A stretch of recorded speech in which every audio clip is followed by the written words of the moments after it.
तू भेटला नसतास तर कदाचित मीही झालो असतो धर्मवीर. गर्व से कहो हमचा नारा देत सामील झालो असतो झुंडीत.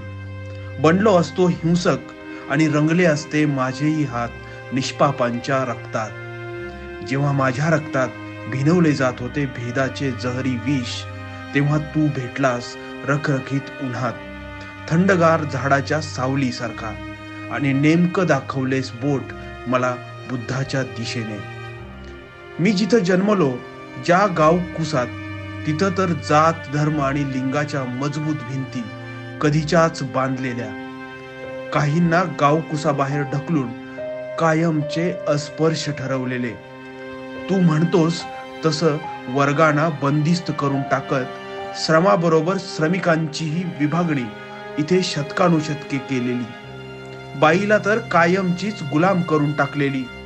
मलाही हेच शिकवलं गेलं, घरात, दारात, शाळेत आणि सर्वत्रच. बाई असते गुलाम, तिला ठेवावं सतत नजरेच्या धाकात.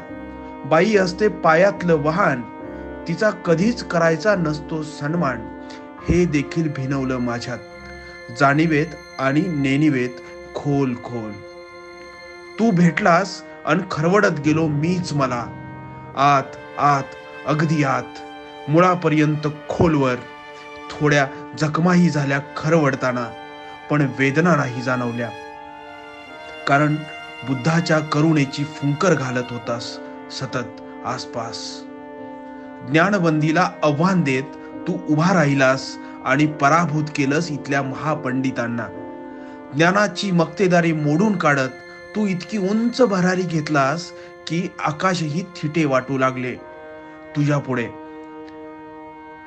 तुझे झेपावणारे पंख पाहून अनेकांच्या पंखात बळ आले नव्याने. कित्येक शतके बंदिस्त केलेलं हे डोईवरचं निळ आभाळ तूच खुलं केलंस माझ्यासह सर्वांसाठी. तुझे संविधान हाती घेऊन जेव्हा मी उभा असतो श्रमिक कष्टकऱ्यांच्या मोर्चा आंदोलनात, तेव्हा तू उभा असतोस माझ्या पाठीशी भक्कमपणे. ही जमीन, हे आकाश, हे पाणी, हा वारा आणि हा सूर्य देखील जेव्हा ते विकायला निघतात बाजारात, तेव्हा तू दिलेलं शस्त्र हातात घेऊन मी उभा राहतो, सर्व हारांच्या खांद्याला खांदा लावून. त्यांच्या मुक्ती लढ्यात मी केवळ शब्दांचे इमले बांधणारा कवी किंवा लेखकही नाही. मी आहे तुझ्या समता संघर्षातील लढणारा एक साधा भीमसैनिक.